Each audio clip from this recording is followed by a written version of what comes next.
The first time Lily Whittaker pointed at another living soul, her father nearly forgot how to breathe. It happened on a gray Montana morning outside Caldwell's bakery, with cold rain needling the boardwalk and half the town pretending not to stare at the widow standing in the mud. Clara May Bennett had both hands clenched around the strings of her flour-stained apron, the same apron Mrs. Ruth Caldwell had just dropped at her feet like it was something spoiled. "No decent house wants bread from a rejected widow," Mrs. Caldwell said, loud enough for the barber, the feed store clerk, and the church ladies under the awning to hear. Clara did not answer. That was what made the silence worse. She simply bent down, picked up the apron, and brushed at the mud on its corner with 2 fingers, slow and careful, as if dignity could be cleaned if a person was patient enough. Someone behind her gave a small laugh. Someone else whispered that her husband had been gone barely a year and trouble still followed her like smoke. Clara kept her eyes on the apron. She had learned that looking up only gave cruel people a better target.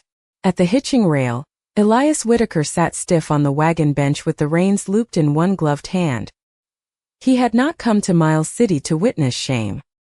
He had come because his 6-year-old daughter had not spoken in 22 months, had hardly eaten in 2 days, and the doctor had finally said, "Find something she'll take, Elias. Anything." So he had come looking for a baker, not a story, not a scandal, not a woman the town seemed eager to throw away. Beside him, wrapped in a brown wool blanket, Lily Whittaker sat small and still, her pale face half hidden beneath the hood of her coat. She had her mother's blue eyes and her father's silence. Since the winter fever took Mary Whittaker, Lily had not said one word. Not Papa. Not hungry. Not no. Not even when she woke shaking from dreams and Elias carried her from room to room until dawn. Elias had stopped begging after the first year. A man could only watch hope bruise itself so many times before he learned to stand quiet beside it. Mrs. Caldwell stepped closer to Clara and lowered her voice, though not. "Enough. Take your things and go. I won't have customers wondering what kind of woman needed their Sunday bread." Clara folded the apron once, then again. Her hands were rough from cold water and flour, her nails clean but worn short. "Yes, ma'am," she said. 2 words. Steady. Tired. Not broken. That was when Lily moved. Elias felt it before he understood it. A small shift beside him, a rustle of wool, then a thin hand slipping from beneath the blanket. Lily pointed across the muddy street. Not at the bakery window. Not at the sweet rolls cooling behind the glass. At Clara May Bennett. Elias looked down at his daughter, then back at the widow. For a moment the whole town seemed to fade behind the rain. Clara must have felt the attention because she finally lifted her head. Her eyes met Elias's only briefly, then softened when they found the child. She did not smile too much. She did not wave. She only held the muddy apron against her chest and hummed 3 notes, barely more than breath, the beginning of an old lullaby. Lily's hand stopped trembling. Elias saw it. He saw the stillness settle over his daughter like a quilt pulled gently to her chin. He had seen men calm wild horses with less care than that. He had seen preachers speak an hour and not bring that much peace into a room. Mrs. Caldwell snapped, "Don't you start charming that child now." Clara looked down at once, color rising in her face. But Lily kept pointing. Elias climbed from the wagon. His boots hit the mud with a heavy sound that made the whispering stop. He crossed the street, rain darkening the shoulders of his coat, and stood before Clara with a face carved from weather and grief. He did not offer comfort. He did not ask what had happened. He looked toward the apron, then toward the child watching from the wagon, and when he spoke, his voice was low enough that only Clara and the nearest gossips could hear it. "Can you bake bread soft enough for a child who won't speak?" Clara's fingers tightened around the apron. She looked at Lily, then at the bakery door that had closed behind her, then at the street that held no place for her to stand. "Yes, sir," she said. "I can." Elias nodded once, as if that settled everything, though nothing in his life had been settled since the day his wife died. "Then get in the wagon, Mrs. Bennett." The church ladies went quiet. Mrs. Caldwell's mouth opened. Clara did not move at first, not because she doubted him, but because a woman who had been unwanted long enough did not always recognize a door when it opened. Then Lily reached out both hands from beneath the blanket, not speaking, not smiling, only waiting. Clara stepped off the boardwalk and into the mud, carrying nothing but a folded apron, a paper sack of yeast, and the first small chance she had been given in months. Clara May Bennett climbed into Elias Whitaker's wagon, as if every board beneath her boots might change its mind and throw her back into the street. The rain had softened the mud along Main Street until it clung to the hem of her dress and weighed it down, but she kept one hand around her folded apron and the other around the little paper sack of yeast. She did not look back at Caldwell's bakery. She did not look at the church ladies under the awning or at the barber pretending to sweep the same patch of boardwalk twice. She only stepped up, settled herself on the narrow bench behind Lily, and folded her hands in her lap. Elias gathered the reins without a word. The wagon rolled forward, wheels cutting slow brown tracks past the feed store, past the courthouse, past the bakery window where trays of fresh rolls cooled behind glass she would never polish again. Behind them, Mrs. Caldwell called out, "You will regret bringing trouble home, Elias Whitaker." Elias did not turn his head. "Most trouble announces itself louder than that," he said. Clara looked up, startled by the dry edge in his voice, but his face stayed forward, hard beneath the brim of his hat. Lily sat between them and the world, wrapped in her blanket, quiet as a prayer no one was sure had been heard. For several minutes there was only the creak of the wagon, the wet slap of hooves, and the rain ticking against the canvas cover behind them. When the town began to thin and the road opened toward the high grass beyond Miles City, Elias finally spoke. "I will say this plain, Mrs. Bennett." Clara straightened. "Yes, sir. You bake. My daughter eats. I pay fair wages. When she is steady again, you leave with what you earned." The words landed clean and cold, not cruel but built like a fence. Clara looked at the back of Lily's hood, at the small pale hand resting on the blanket. "I understand." Elias glanced over. "I am not offering charity. I did not ask for any. I am not looking for a wife. I did not climb into your wagon hoping to become one." The reins shifted in his hand. For the first time, he looked at her long enough to see more than flour and town gossip. Clara kept her chin level, though her cheeks warmed. "I am a baker, Mr. Whitaker. That is all you asked for." "Good," he said. But there was less iron in it than before. Lily turned slightly, just enough for one blue eye to study Clara's hands. Clara noticed because women who had spent years being watched for mistakes learned to notice every glance. She loosened her fingers. Flour dust still lived in the lines of her palms no matter how many times she scrubbed them. The skin across her knuckles was dry from cold water. A small burn mark curved near her thumb, the shape of an oven rat kissed too quickly on a busy morning. Lily leaned closer. She did not touch, but she looked as if those hands meant something. Clara lowered them a little, open on her lap, making no demand. "My mother used to say bread knows when the hands are afraid," she said softly. Elias looked ahead again. "Brett does not know anything." "Maybe not," Clara said. "But children do." The wagon went quiet. A mile outside town, they passed the cemetery on the low hill, its white markers leaning in the wet grass. Elias kept his eyes fixed on the road, but Lily saw it. The little girl turned her face away so sharply the blanket slipped from one shoulder. Her breath caught, silent but quick, and her fingers twisted in the wool. Clara saw Elias's jaw tighten. He wanted to reach for his daughter, but something stopped him, perhaps the same grief that had taught the child silence. Clara did not move toward Lily. She only looked out at the gray field beyond the road and began to hum the 3 notes from before, then the rest of the tune, low and gentle, almost hidden beneath the rain. It was not a performance. It was the kind of song women carried through kitchens, sick rooms, and long winter nights, the kind that did not ask sorrow to leave all at once, only to sit down for a while. Lily's fingers slowly uncurled. Her shoulders eased. By the time the cemetery disappeared behind a rise, her breathing had steadied. Elias heard it. Clara knew he heard it because his hands closed around the reins until the leather creaked. He said nothing for another half mile. Then, without looking at her, he asked, "Where did you learn that song?" Clara folded the edge of her apron with one thumb. "From my mother." "She living?" "No, sir." His voice lowered. "Your husband?" Clara looked toward the long road ahead, where the ranch country stretched wide and lonely beneath the rain. "No, sir." Elias waited, but she gave him no more. At last he nodded once, accepting the wall because he had built one of his own. The wagon climbed toward Whitaker Ranch and Lily, still silent, shifted until her small shoulder rested against Clara's folded apron. Whitaker Ranch came into view just as the rain turned thin and silver, falling over the open grassland like a curtain that did not know whether to lift or close. The house stood at the far end of a rutted lane, broad-shouldered and weathered, with a porch that sagged a little on the left side and windows dark enough to make Clara wonder if anyone truly lived inside. A barn leaned against the wind beyond it. A line of fence posts ran toward the hills and disappeared in the mist. It was not a poor place, not exactly, but it felt untended in the way grief untended things.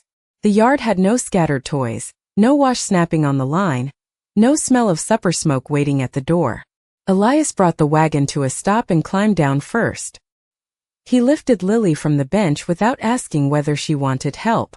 The little girl let him, but her eyes stayed on Clara. Clara stepped down by herself, her boots sinking into the wet earth. She held her paper sack of yeast close beneath her shawl, as if that small thing mattered more than any trunk she might have owned. Elias carried Lily to the porch, then turned back. "Kitchen is through the side door," he said. "You can put your things there."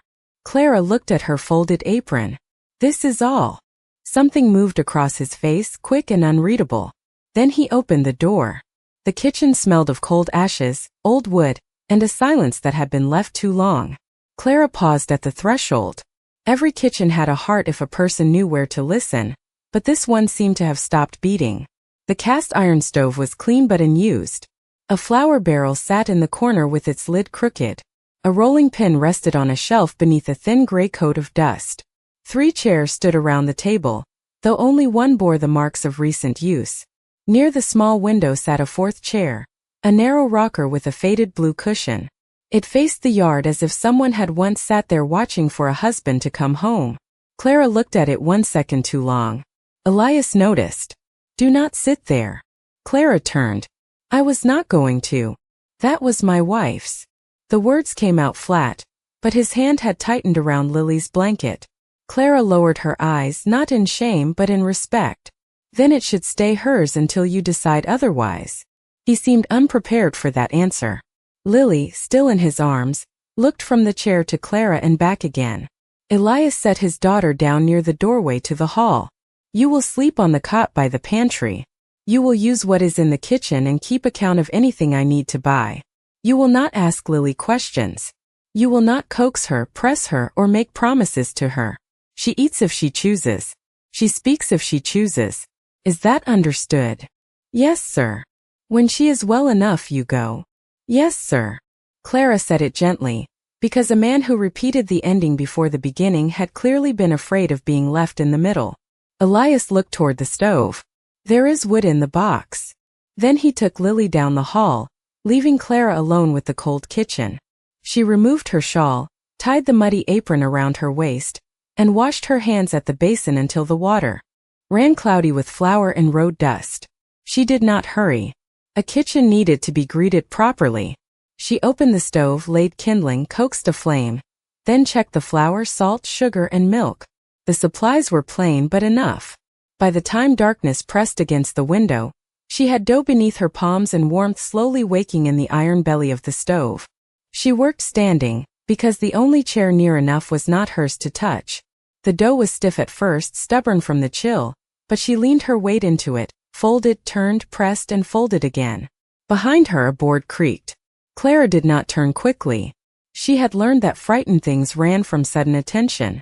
Instead, she reached into the flour, pinched off a small piece of dough, and rolled it between her hands. Lily stood in the kitchen doorway, barefoot now, her blanket trailing behind her like a shadow. Clara shaped the dough with slow fingers, pinching a beak, smoothing a wing, making a little bird small enough to fit in a child's palm. She set it on the edge of the table closest to the doorway. "Sometimes bread rises better when it has company," Clara said softly, and went back to kneading. Lily did not come in. She did not smile. She only watched until Elias's footsteps sounded in the hall, then slipped away as silently as she had appeared. Clara finished the dough, covered it with a cloth, and banked the fire low for morning. Before she lay down on the cot, she looked once at the little bird on the table. It was still there, pale and soft in the lamplight. But when Clara woke before dawn and stepped into the kitchen, the cloth over the bread had lifted with a good rise, the stove held a living ember, and the little dough bird was gone. By the time the first pale strip of morning touched the kitchen window, Clara May Bennett had turned the cold room into something that almost remembered being alive. The stove breathed steady heat. The kettle whispered. A clean cloth lay over the table, dust shaken from its threads and folded at the corners with the care of a church altar. The dough had risen high in its bowl, soft and warm beneath Clara's palm, and when she pressed 2 fingers into it, the mark filled slowly, patient as a promise. She shaped the loaves smaller than usual, because a child who had refused food for 2 days did not need a grown man's portion set before her like a challenge. She made milk bread with a little honey stirred into the dough. Enough sweetness to comfort, but not enough to make it a treat that begged for attention. When the loaves went into the oven, the smell moved through the house before Clara did. It slipped under the hall door, drifted along the floorboards, curled past the empty parlor, and found places no one had swept in months. Clara cleaned while she waited. She rinsed the basin, stacked the cups, wiped the sill, and never once looked toward the hallway where she knew Lily was standing. The child had come without sound, one hand on the doorframe, the other closed around something small. Clara did not turn. "Bread does better when it is not watched too closely," she said softly, setting 2 cups near the stove. "Children may be the same." The little girl stayed where she was. Outside, Elias split kindling near the porch, though the woodbox had already been filled before daylight. He had carried the same armload past the kitchen window twice, then stopped beside an old saddle hung over the fence rail and pretended one strap needed mending. Clara saw his shadow cross the glass, but she said nothing. Men like Elias Whitaker did not always know how to enter a room where hope was happening. When the bread came out, Clara brushed the tops with butter until they shone in the lamplight. She broke one small loaf in half, letting the steam rise, then spread a thin line of honey across the soft middle. She placed it on a blue plate at the far edge of the table, not in Lily's seat, not in front of anyone, just close enough for a child to choose. Then Clara stepped back to the stove and began humming the old lullaby, not loud, not sweet enough to be pretty, just steady enough to be trusted. Lily came in one step, then another. Her bare feet made no sound on the floor. She looked at the plate for a long time. Clara kept her eyes on the kettle. Outside the window, Elias had gone still with the saddle strap in his hands. Lily reached for the bread, then pulled back. Her fingers curled into her blanket. Clara poured warm milk into a cup and set it beside the plate. "No one is asking you to finish," she said. "A first bite is plenty for one morning." Lily looked at Clara then. Not at the bread. At Clara. There was fear in her face, but also something smaller and more fragile, something like permission. She picked up the bread with both hands. A crumb fell onto the table. She brought it to her mouth and took one tiny bite. Elias gripped the fence rail outside so hard the old wood gave a soft complaint. Clara heard it, but she did not look. Lily chewed slowly. Her eyes widened, not with surprise exactly, but with the strange recognition of a body remembering hunger after grief had tried to silence it. She took another bite. Then another. Clara turned away before her own face could frighten the moment into hiding. She busied herself with the kettle, humming the next line of the lullaby. By the time Elias finally stepped into the doorway, Lily had eaten half the bread and drunk 3 small sips of milk. He removed his hat, though he seemed unaware he had done it. Clara looked at him only once. His eyes were on his daughter, and his mouth had gone tight in the way a man holds back words because words might break something holy. Lily did not speak. She did not smile. But she slid from her chair, crossed the kitchen, and pressed her forehead against Clara's apron, just above the flour dust gathered there. Clara froze with one hand still on the kettle. She did not touch the child at first. She waited until Lily's fingers found the apron string and curled around it. Only then did Clara lower her hand and rest it lightly on the girl's hair. Elias turned his face toward the window. Morning had cleared the rain from the glass, and for the first time since Clara entered the house, the kitchen held more than silence. It held the smell of warm bread, the sound of a child breathing easy, and a father standing at the door as if he had just seen the dead part of his home take one small breath. The first week at Whitaker Ranch passed. In small changes no one named out loud. Lily ate a little bread each morning and a spoonful of stew each night if Clara set it near the blue plate and turned away before the choice became too large. Elias began coming in through the kitchen door instead of the front, bringing cold air, saddle leather, and silence with him, but he no longer filled the silence like a wall. He would stand near the stove to warm his hands, watch Lily trace flour circles on the table with one finger, and leave again before gratitude could find a shape in his mouth. Clara never asked for more. She baked, swept, mended, boiled coffee, and kept careful account of flour, sugar, butter, and salt on a scrap of brown paper pinned beside the pantry. She treated the kitchen like borrowed ground, but every morning it looked a little less borrowed. On the 6th afternoon, when a hard wind rolled down from the north and rattled the loose porch boards, a rider came up the lane with a black oilskin pouch under his arm. Clara saw him from the kitchen window and went still with both hands in a bowl of dough. Elias met the man in the yard. Their voices did not rise, but the rider kept glancing toward the house, and Clara knew the look. It was the look people wore when they had brought trouble and wanted someone else to open it. Elias came inside with an envelope sealed in red wax. He laid it on the table. Lily sat on the floor beside the stove, pressing a lump of dough into the rough shape of a bird, her small brow tight with concentration. Clara wiped her hands on her apron. "That is for me." Elias looked at her. "You were expecting it?" "No, sir." Her voice was quiet. "But I know the kind of letter that finds a woman after everyone else has turned her out." She opened it with a kitchen knife, careful not to tear the paper.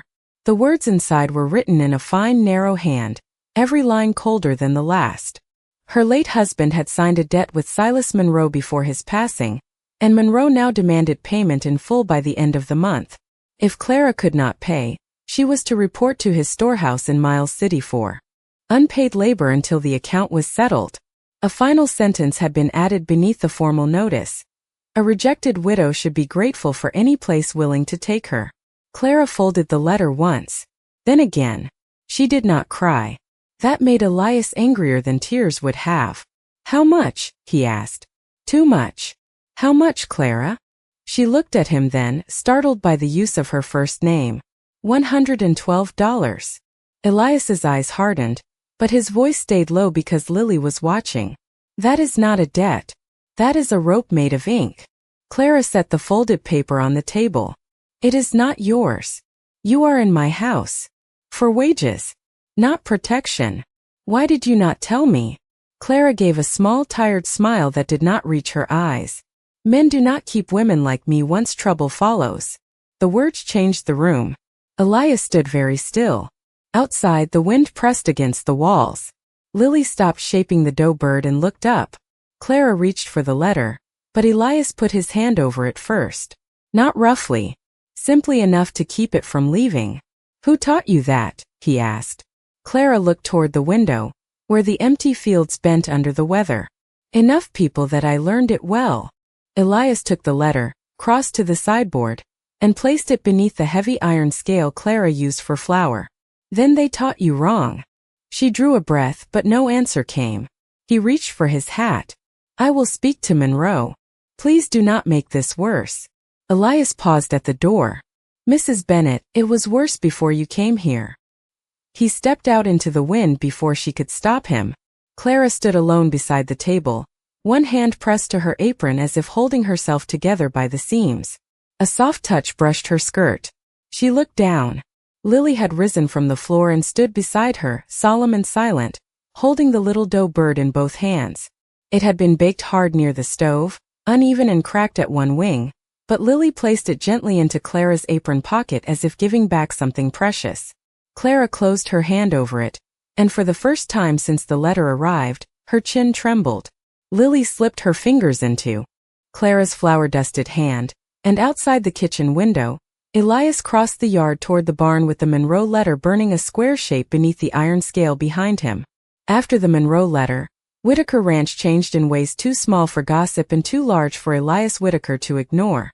Clara May Bennett still slept on the cot beside the pantry, still counted flour and sugar by the pound, still folded her apron before sundown as if she might be asked to leave before morning. But Lily had begun to follow her through the kitchen like a pale little shadow. She did not speak. She did not laugh. Yet each day her silence learned new shapes. She pointed to the flour barrel when Clara forgot to close the lid. She tapped the stove when the fire needed another split of wood. She held up both hands when she wanted to help knead, then waited solemnly while Clara dusted her fingers white. The first time Lily pressed her small palm into soft dough and left a perfect print there, Clara did not make a fuss. She only pressed her own larger hand beside it and said, "That one is yours and that one is mine." Lily stared at the two marks until Elias stepped into the doorway and stopped with his hat in his hands. He had come in for coffee, or so he told himself, but coffee had never once made his chest ache. That evening he ate at the kitchen table instead of carrying his plate to the porch. The next morning, he tightened the loose hinge on the pantry door without being asked. By the end of the week, there was always fresh wood stacked near the stove before Clara woke, each piece cut neat and even. No one mentioned it. Clara baked. Lily watched. Elias lingered. The house began to gather sound again, not loud sound but living sound. The scrape of a chair, the sigh of bread cooling, the soft brush of a broom, the steady creak of Elias crossing the floor instead of avoiding it. Then on a night when the wind fell strangely still and the moon turned the yard white, Clara woke to a sound that was not speech and not crying, but something thin and frightened from down the hall. She sat up at once. Elias was already moving when she reached Lily's room. He stood beside the bed in his shirt sleeves, one hand hovering over his daughter, his face drained of all the hardness Clara had come to expect. Lily lay curled beneath the quilt, cheeks bright with fever, hair damp at her temples, her lips moving without sound. Elias looked at Clara as if the floor had vanished under him. "This is how it started before," he said. Clara knew he meant his wife. She stepped closer, calm because someone had to be. "Bring me cool water, clean cloths, and the kettle from the stove." Elias did not argue. He moved as if her words were boards laid across a flooded river. Clara sat on the edge of the bed and touched Lily's forehead with the back of her fingers. "I am right here, sweetheart," she whispered. Lily's hand searched the quilt until Clara gave her 2 fingers to hold. All night Clara cooled her face, changed the cloths, coaxed a few sips of water past her lips, and hummed the lullaby so softly it seemed to come from the walls themselves. Elias stood, sat, rose again, carried water, spilled some, apologized, then fell silent when Clara looked at him with steady eyes. Near dawn Lily's breathing eased. The fierce heat in her skin began to loosen. Elias sank into the chair by the window, the one Clara still had never touched, and bowed his head into both hands. Clara kept singing. Lily turned toward her voice. Her fingers tightened around Clara's hand, and her mouth shaped a small trembling sound. Elias lifted his head. Clara went still. The sound almost became a word, almost crossed the room and changed everything, but it faded back into breath before it found its name. Clara did not chase it. She only brushed Lily's hair from her forehead and whispered, "No hurry." Outside, the first bird called from the fence line, and Elias looked at Clara across his daughter's bed as if he had finally understood that some rescues came not with a shout, but with a song held steady through the dark. By the next afternoon, the fever had left Lily pale but sitting upright at the kitchen table with a blanket around her shoulders and one hand wrapped around a cup of warm milk. Clara May Bennett moved quietly near the stove, cutting toast into small squares, while Elias Whitaker stood by the window with the Monroe letter folded in his coat pocket. He had read it 3 more times since dawn, not because the words changed, but because his mind kept searching for a place where decency might have been hidden between them. There was none. Just a debt that smelled of greed and a sentence meant to bend a woman already carrying too much. When Elias reached for his hat, Clara knew before he spoke. "You are going to town." "Yes." "To Silas Monroe." "Yes." She set the knife down beside the toast. "Then I am going with you." Elias turned. No, Clara did not flinch. "That letter has my name on it. It came to my house. Because I am in your house. That is enough reason for me. It is not enough reason for me to hide behind your coat and let people decide what kind of woman I am while I am not there to stand upright." Elias looked at her for a long moment. The old answer would have been sharper. The old Elias would have told her she was an employee, that his business was his own, that Miles City had teeth and he had no patience for bleeding in public. But Lily was watching from the table, both hands now around her cup. So Elias only nodded once. Get your shawl. Clara lifted her chin. Thank you. They left within the hour, Elias driving, Clara seated beside him this time instead of behind, and Lily tucked between them beneath the same brown blanket.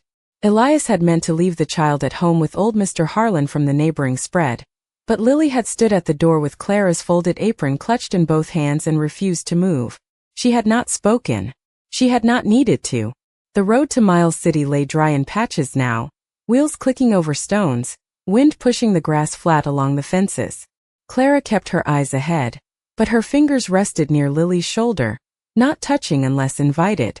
When the town appeared, the courthouse bell was striking too, and Main Street carried the restless noise of a place that loved fresh shame more than fresh bread. People noticed them before Elias stopped the wagon. Heads turned. A woman in a green bonnet whispered behind her glove. The feed store clerk stepped outside. Mrs. Ruth Caldwell appeared in the bakery doorway with flour on her sleeves and victory already arranged on her face. Silas Monroe waited near the bank steps, narrow hat, polished boots, silver watch chain bright against his vest. Mr. Whitaker, Monroe called. I wondered how long it would take before misplaced kindness became expensive. Elias climbed down, then helped Lily. Clara stepped down without help, though Elias offered his hand. She wanted the town to see her stand by her own strength first. Monroe smiled at that. Mrs. Bennet, I trust you received my notice. I did. Then you understand your situation. Clara folded her hands before her. I understand what you wrote. Mrs. Caldwell gave a soft laugh from the bakery porch. She has always understood less than she should. That is how trouble finds women like her.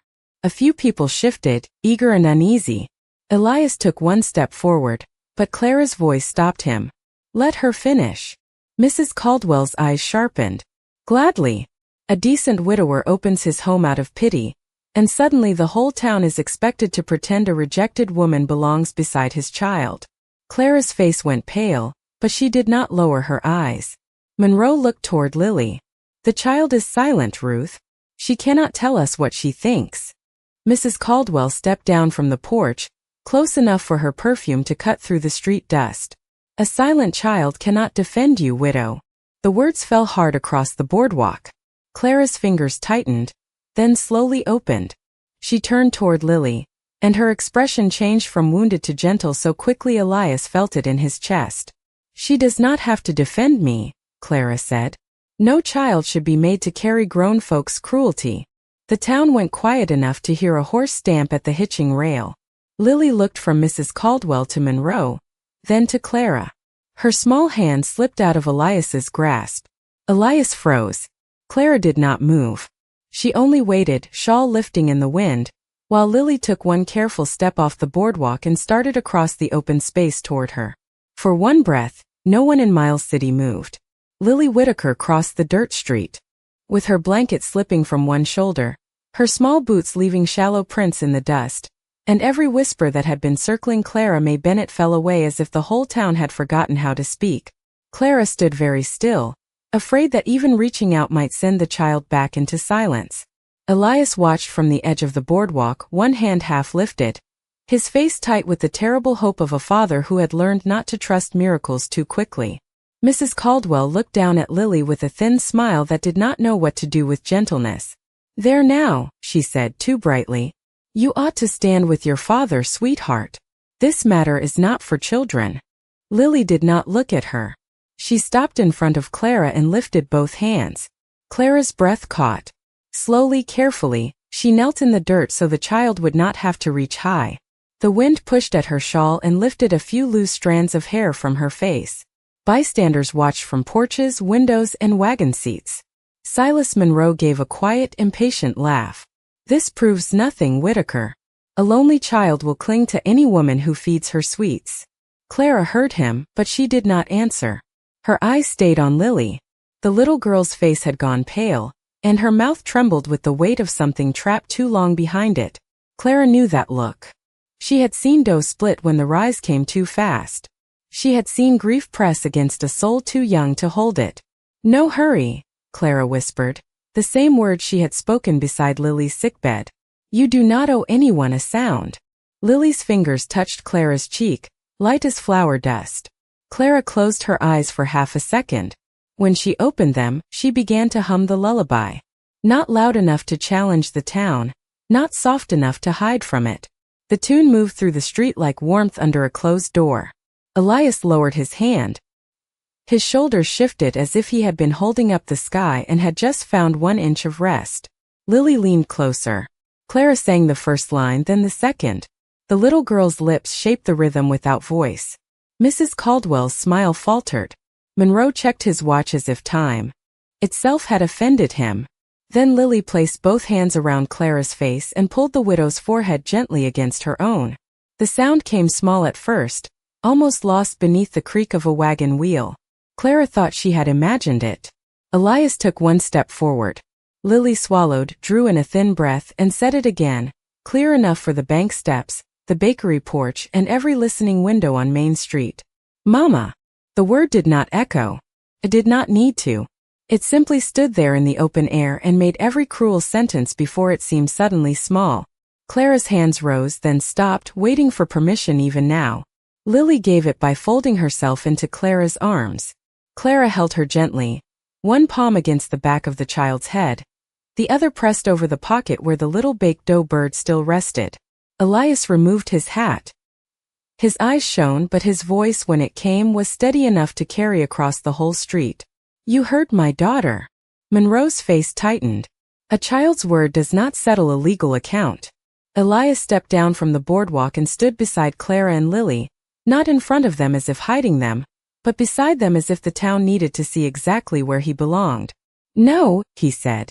But it settles the lie that this woman is unwanted. Mrs. Caldwell drew herself up. Elias, you are letting sentiment make a fool of you. He turned his head toward her, quiet and cold. The fool is anyone who thinks kindness lowers the worth of a woman. The street held its breath. He looked then at Monroe. Bring your papers to my lawyer in Billings. Until then, you do not send another notice to my house, my ranch, or my baker. Monroe's jaw worked. Your baker. Elias looked down at Clara, still kneeling with Lily in her arms, her face wet now, her dignity not gone but finally allowed to rest. Yes, he said. My baker. My daughter's choice. And the woman who stays.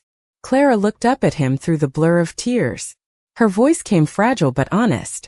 Am I still only there to bake? Elias held out his hand. He did not pull her up. He waited until she placed her hand in his. No, Clara, he said. Not anymore. The ride back to Whitaker Ranch was nothing like the ride that had carried Clara May Bennett there the first time. She did not sit behind Elias with her apron folded like evidence of someone else's mercy. She sat beside him on the wagon bench, with Lily tucked between them, the child's small hand resting openly in Clara's lap as if it had always known the way home. Miles City slipped behind them in a silence different from shame. It was the silence of people watching a story leave without their permission. Elias kept the reins loose in his hands, guiding the horses along the rutted road while the afternoon sun broke through the clouds and laid a pale gold path across the wet grass. For a long while no one spoke. Then Lily leaned against Clara's side and whispered the word again, softer this time, as if testing whether it would stay. Mama. Clara closed her eyes. Her hand covered Lily's carefully, not too tight, never too hungry. I am here, she said. Elias looked toward the horizon, but his face changed in the light. Something long frozen in him had begun to thaw, not all at once, not loudly, but the way spring worked under snow before any man could see it. When they reached the ranch, Lily climbed down first and ran to the kitchen door, then stopped and turned back. Mama, she called, her voice small but real. Bread. Clara stood beside the wagon, one hand at her mouth, and laughed through the tears she had held back from town. Elias came around the horses and stopped near her. She has said more in one afternoon than she has in almost 2 years, he said. Clara looked toward the kitchen window, where evening had begun to glow on the glass. She was ready. She only needed the world to stop demanding. Elias nodded. So did I. The weeks that followed did not turn life into a fairy tale.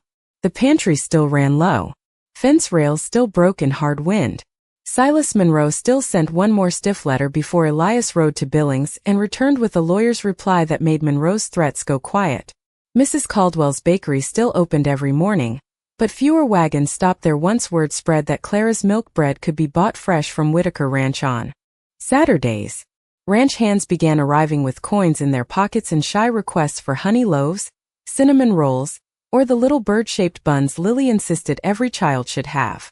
Clara never boasted. She wrote each order carefully, tied each parcel with string, and set aside a few pieces for families who could not pay that week. The kitchen grew fuller by inches. Elias fixed the pantry door, then the porch step, then the sagging shelf above the stove.